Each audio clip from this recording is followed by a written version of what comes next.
Deuxième partie de notre émission consacrée à la Côte d'Ivoire qui tient sa présidentielle en octobre 2025. Un nouvel invité m'a rejoint, Paul Arnaud Bertin Zéouri. Donc vous êtes le vice-président du PDCI RDA. L'un des vice-présidents. L'un des vice-présidents, bien sûr. Tidjane Thiam a été reçu le 11 mars dernier par le président de la République, Alassane Ouattara. On a vu une belle photo, des personnalités qui étaient détendues, souriant. On sentait de la sérénité. Moi, j'ai même parlé dans mon introduction d'élégance et politique. C'était quoi l'objet de cette rencontre? Bonjour à tous. Bonjour à M. Bernard Oudin. Bonjour à M. Doumbia. Écoutez, Tidjane Thiam est un homme élégant, naturellement. Il a fait ses classes... Je ne parlais pas du physique. Hein, Il a fait ses classes dans les hautes institutions nationales et internationales. Quand il va rencontrer M. Alassane Ouattara, c'est un aîné qu'il rencontre, c'est le président de la République de Côte d'Ivoire qu'il rencontre. C'est une famille, la Côte d'Ivoire. Oui. Donc il déploie, n'est-ce pas, toute une élégance pour montrer quelle est l'approche politique du PDCI-RDA, de la politique, qui est la politique de la concorde, de l'unité, de la fraternité. Ensuite, l'objet de cette rencontre, l'objet, c'est simple, c'est annoncer donc la date des obsèques du président Henri Konan Bédié, qui va avoir lieu à partir du 20 mai jusqu'au 2 juin, et puis évoquer des questions d'intérêt national et international. C'est aussi simple que ça.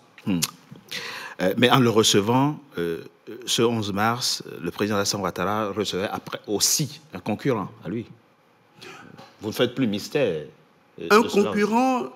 Politique, un adversaire politique. Je dirais... Dans la perspective de la présidentielle. Je ne dirais pas les choses comme ça. C'est un adversaire politique, un adversaire idéologique, un adversaire dans les approches des questions politiques, des questions de développement. Après, ils ont tous les deux parlé, vous les avez entendus, sur, si vous voulez, la proximité des vues sur les questions macroéconomiques, microéconomiques. Le PDCI-RDA est un parti démocratique, d'obédience libérale, on va dire, de droite.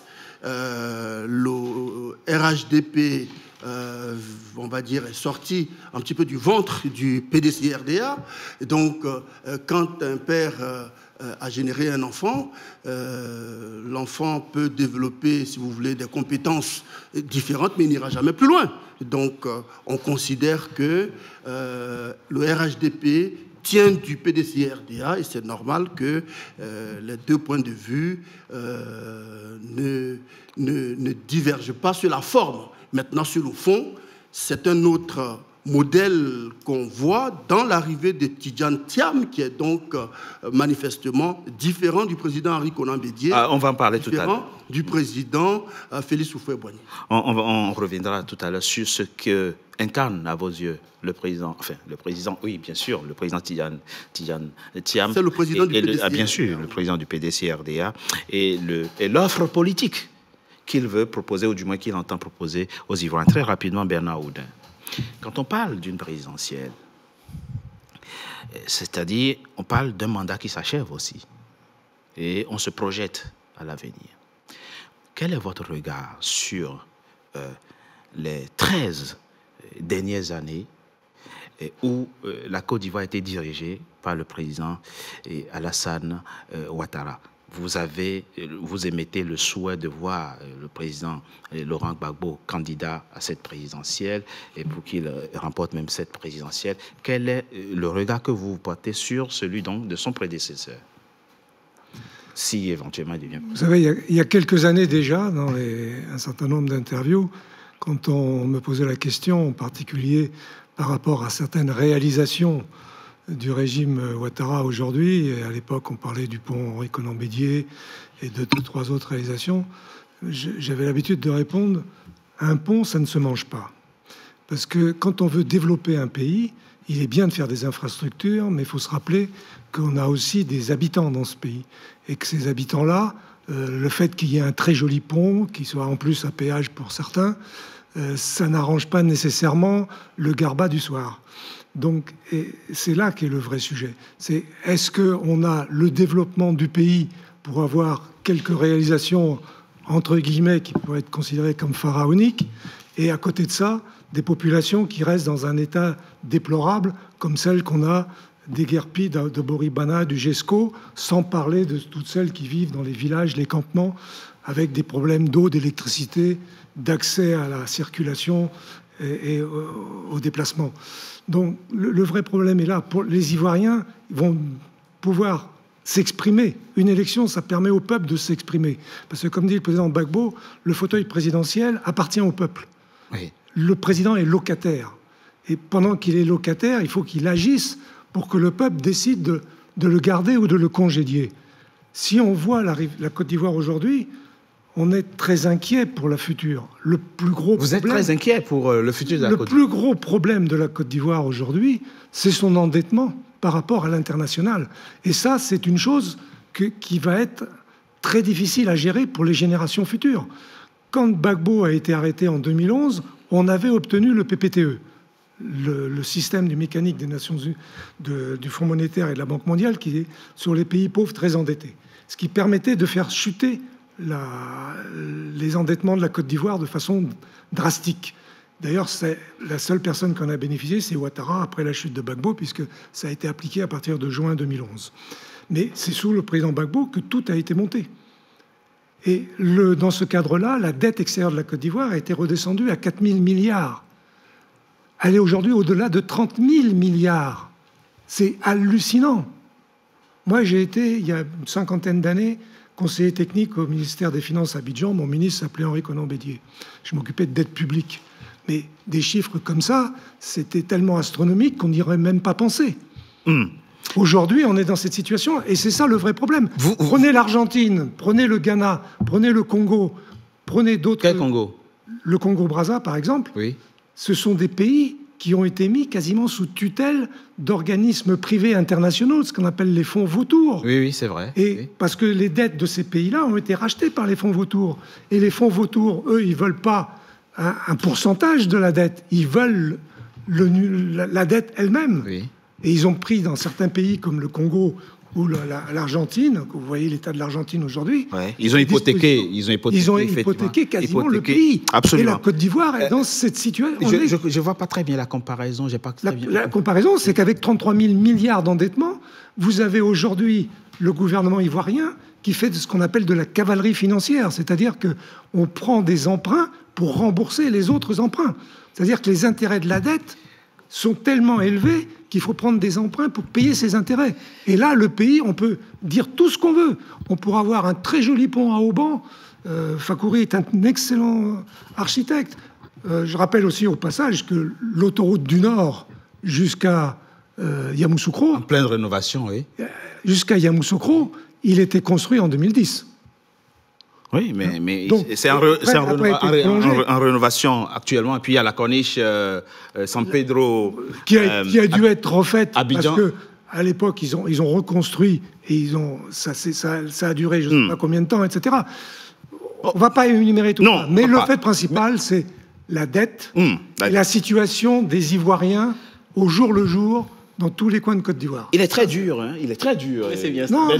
Bernard Oudin, il résume le bilan du président Ouattara, il dit il y a quelques 3 réalisations. C'est très dur comme bilan, mais il évoque quand même un sujet capital, fondamental. Vous répondez, lui.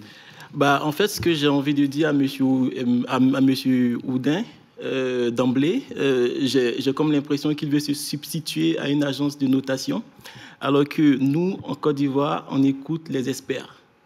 Selon Moody's, l'agence de notation internationale, la Côte d'Ivoire est montée d'un cran en termes de solvabilité et d'emprunt. On est passé du niveau, si je ne me trompe, je ne suis pas expert des terminologies, mais on est passé à un niveau BA2, si je ne me trompe, stable. Voilà. Oui. Donc la Côte d'Ivoire est un pays crédible et un pays qui peut rembourser ses dettes. Ça, c'est déjà un premier point. Maintenant... Mais soyez précis. Hein.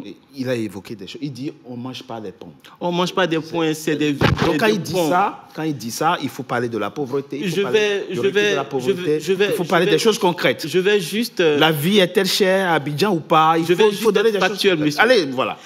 Écoutez, si moi, en tant que transporteur, je prends juste un exemple. Oui. Je suis transporteur du taxi, je suis un taximètre, par exemple, et que mon déplacement quotidien, oui. Hein, par exemple, si je dois effectuer des déplacements Cocody, Koumassi, en passant par le plateau, et qu'avant, ça me prenait 1 heure, avec peut-être 30 minutes supplémentaires d'embouteillage, et que grâce au pont qui a été mis en place, je peux me déplacer en seulement 30 minutes. Je pense que c'est un gain quotidien en termes de rentabilité. Il n'y a plus d'embouteillage dans Abidjan? Je ne dis pas qu'il n'y a plus d'embouteillage, mais il y a la possibilité, il y a des alternatives. Ouais. Aujourd'hui, il y a des solutions qui sont mises en place pour pouvoir faciliter, désengorger Abidjan et faciliter la circulation. Je prends l'exemple du taximètre pour vous dire qu'en termes de coûts de transport, de coûts de carburant, j'ai un gain par rapport à ce qui se passait avant. En termes de maintenance de mon véhicule, j'ai un gain parce que j'arrive à rentabiliser en fait sur ce fait-là.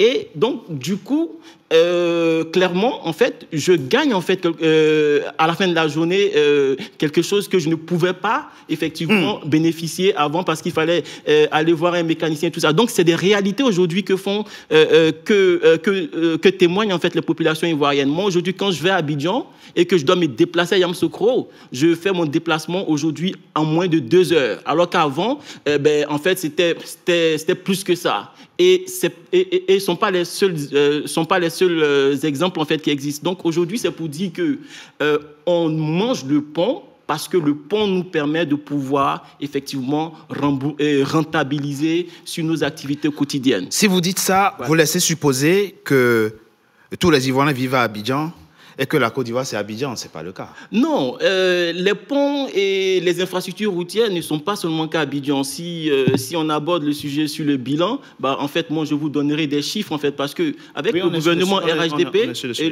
et Alassane Ouattara, en fait, tout est traçable hein, et tout est visible et palpable encore. À la différence de ce qui se passait avant. Quand on prenait le pouvoir en 2013, je vais aller sur l'existant, hein, ce qu'on avait avant 2011 et ce qui a été fait aujourd'hui. Oui. Quand on parle de pont, en fait, avant 2011, figurez-vous que pendant 50 ans, la Côte d'Ivoire n'avait que, comment on appelle ça, la Côte d'Ivoire avait combien de ponts? On avait le pont Félix-Houphouët-Boigny et puis Charles de Gaulle. Aujourd'hui, on a augmenté ce chiffre-là. Si vous prenez les infrastructures routières, vous avez quoi? Voilà, tel qu'on le signifie aujourd'hui, on a plus de 25 ponts et échangeurs construits par le gouvernement Ouattara. On a plus de... Monsieur, vous savez ce qui aurait été plus percutant? D'accord. C'est que vous nous expliquiez si aujourd'hui, l'Ivoirien moyen s'en sort avec le loyer et la nourriture, l'eau, le courant. Est-ce que ce que représente aujourd'hui tout ce que je viens de citer comme produit de première nécessité, comparé à il y a 5 ans, il y a 10 ans, est-ce que la vie est devenue moins chère pour les Ivoiriens? C'est la question. Laissons de paix les histoires de ponts. C'est très beau, les ponts, on est d'accord. Il faut des ponts, il faut des infrastructures dans un pays. Et c'est très bien, Abidjan est beau, personne ne peut en douter, c'est sûr. Mais là, quand on fait un focus sur le panier de la ménagère, est-ce que la vie est devenue moins chère pour les Ivoiriens ou pas? C'est la question qui est posée, la question du coût de la vie. Aujourd'hui, en fait, il y a une forte proportion et une forte amélioration par rapport à ce qui se faisait avant. D'accord. Le PIB a carrément augmenté en Côte d'Ivoire. La classe moyenne aujourd'hui est plus ressentie. Et si vous prenez le PIB par habitant, il a carrément, je dirais, doublé. En 2011, le PIB par habitant en Côte d'Ivoire était de 1213 $. Aujourd'hui, il est carrément à 2300 $. Et ça sont des chiffres qui sont réels, qui peuvent être vérifiés. Et aujourd'hui, je peux vous garantir, monsieur, que la vie de l'Ivoirien moyen a changé en Côte d'Ivoire. Ils ont l'accès à l'électricité, ils ont l'accès à l'eau potable. L'école est gratuite. Vous avez totalement raison. Absolument. 92% de taux d'électrification. Absolument. Vous avez fait un bond. Et nous visons les 100% à horizon 2025. Dans 2 ans, la Côte d'Ivoire, il ne se passera une parcelle du territoire national en Côte d'Ivoire qui ne bénéficiera pas en fait de l'électricité. Et si vous prenez le nombre d'abonnés en 2011, on était à 1 million. Aujourd'hui, nous sommes à 2,6 millions d'abonnés en Côte d'Ivoire. Donc, en fait, c'est un bond de plus de 1,6 million d'abonnés en Côte d'Ivoire. On reviendra. Maintenant, si je veux aussi aborder par rapport à l'électricité, en termes de puissance, parce qu'aujourd'hui, il y a une diversification en fait, du mix énergétique en Côte d'Ivoire qui favorise en fait, l'accès à l'électricité. La Côte d'Ivoire, en 2011, on avait, je dirais, 1200 mégawatts en termes de puissance. Aujourd'hui, c'est carrément doublé. Nous sommes à 2300 mégawatts de puissance électrique. Avec dans toute la sous-région, la Côte d'Ivoire bat effectivement des records. Avec une diversification en termes de panneaux photovoltaïques, en termes de biomasse, en termes de... voilà, en fait, il y a une diversification des solutions qui fait aujourd'hui que la Côte d'Ivoire est une puissance, un pays qui est en voie d'émergence. Et après 2025, nous allons confirmer cette émergence-là. Sous la houlette du docteur Alassane Dramane Ouattara, compris. Merci. Maître Zéhouri, et vous avez la parole, vous êtes sans doute moins satisfait que lui, c'est pour ça que vous avez une nouvelle offre politique pour les Ivoiriens. On retient quoi? L'année prochaine, c'est la présidentielle. Votre regard sur les 5 ans qui s'achèvent, c'est lequel? Je voudrais remercier le président Tidiane Thiam d'avoir porté son choix sur moi pour être son haut représentant dans un district très important de plus de 2 400 000 habitants en Côte d'Ivoire. Vous voyez, monsieur Togbé, je n'ai pas de papier, comme mon voisin. Je n'ai rien noté, je n'ai rien préparé. Il faut que ça soit souligné, d'accord? Bien. Mais deuxième chose qu'il faut souligner, c'est que moi, je vis en Côte d'Ivoire. Je suis donc à Paris pour une visite de travail et d'affaires. Une fois ces 2 points soulignés, j'aimerais dire ceci. La Banque mondiale, oui, sur le compte rendu de, comment vous appelez déjà, Jeune Afrique, oui, il y a 1 semaine, oui, rendait compte d'un état comparé du niveau de vie des pays africains. Hélas, la Côte d'Ivoire est le premier pays où le coût de la vie est le plus cher, tenez-vous bien, au monde. Au monde. Alors, sur une échelle de 100, établie par les institutions financières internationales, par la Banque mondiale, c'est à vérifier. À New York, vous vérifiez dans Jeune Afrique. Un New-Yorkais... La vie est plus chère à laissez-moi vous expliquer. Lorsque vous êtes attributaire de la note de 40 sur 100, ça veut dire que vous vivez à 60% moins bien chez vous qu'à New York. Lorsque vous avez la note de 40 sur 100, ça veut dire que dans votre pays, vous vivez 60% moins bien qu'à New York. Le revenu moyen de New York. Pour faire court et simple... Monsieur Richard, oui. Je n'ai pas terminé. Oui, allez-y. Comme il ne reste que 2 minutes. Je viens sur la Côte d'Ivoire. Oui. La Côte d'Ivoire obtient 8,5 sur 100. Ça veut dire qu'il manque à la Côte d'Ivoire 91,25%. C'est-à-dire les Ivoiriens vivent moins bien à 91,25% que les New-Yorkais.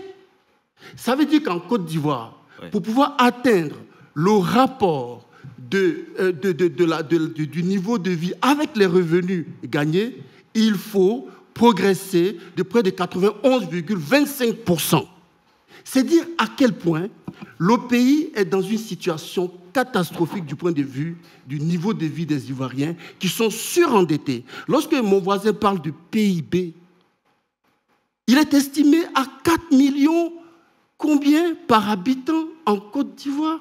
Ça veut dire qu'il faut, pour pouvoir atteindre les 4 millions et quelques en Côte d'Ivoire, il faut partir de 60 000 francs déjà, le SMIC, 61 000 francs pour atteindre 4 millions. Ça veut dire que de 61 000 à 4 millions, le gap n'existe pas. Autrement dit, les Ivoiriens vivent au-dessus de leurs moyens.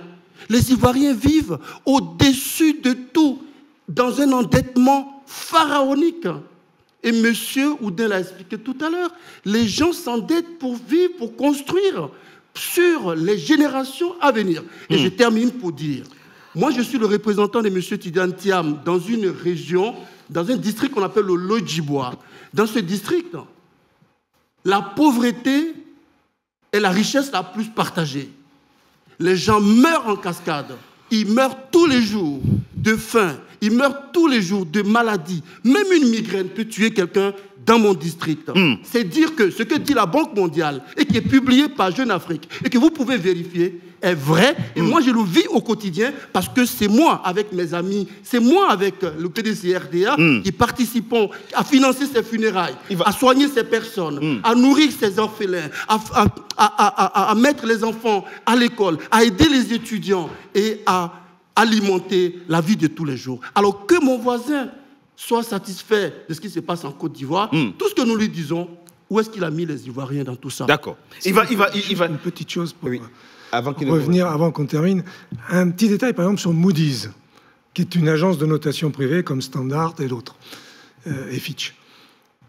Quand vous êtes endetté comme la Côte d'Ivoire aujourd'hui, les gens qui participent à désigner la capacité de l'investissement, de la personne qui cherche à prendre du crédit pour quoi que ce soit.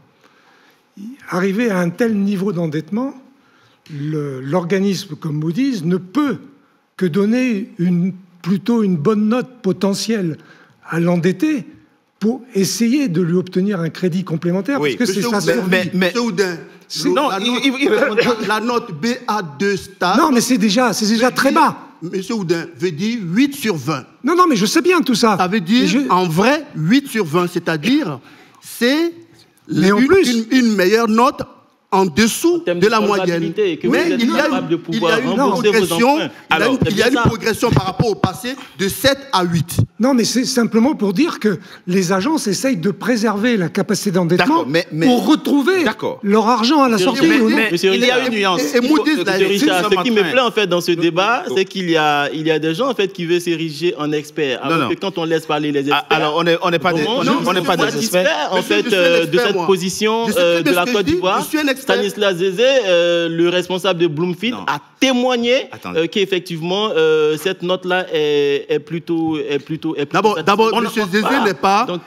Monsieur Zézé, il n'est pas le seul spécialiste. Il n'est pas plus expert que vous. Non, il n'est pas le seul spécialiste de la matière. Et ce que je suis en train de dire, je le tiens de M. Zézé. On a écouté la même émission et M. Zézé l'a très bien dit. N'essayez pas de galvauder ce qu'il a dit. Maître Zéouri, il faut quand même. M. Zézé reconnaît qu'il y a une progression de 7 à 8, mais on n'a jamais atteint 10. Très bien.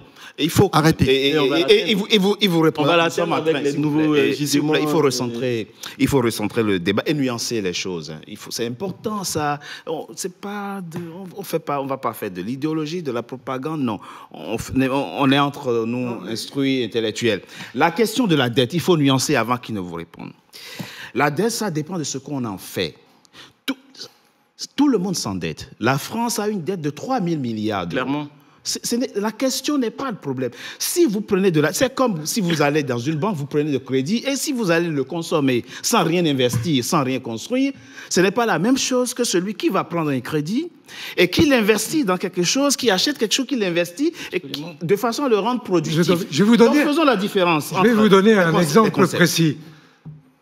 Quand on parle de dette, vous avez raison qu'il faut savoir de quelle dette on parle. Absolument, c'est très... Quand je vous dis que la dette actuelle de la Côte d'Ivoire s'augmente de nouveaux crédits qui sont destinés à payer les anciens crédits, ça s'appelle, en termes financiers, de la cavalerie. En droit privé, c'est condamnable. Et je vous donne un autre exemple.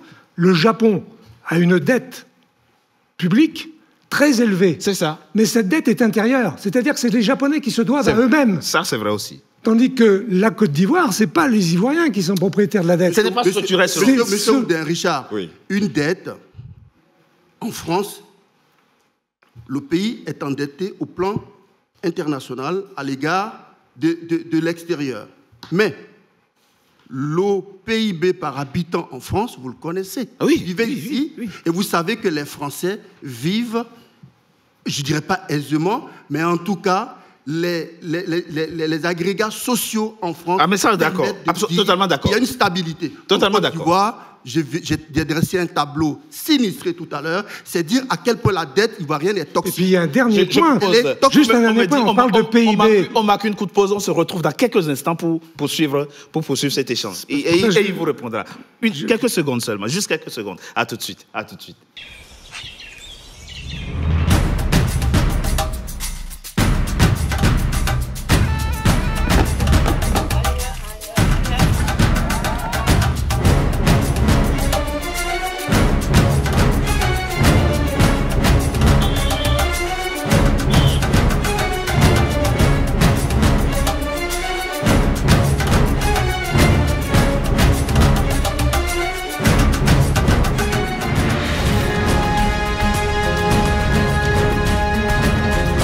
NCA, la nouvelle chaîne africaine.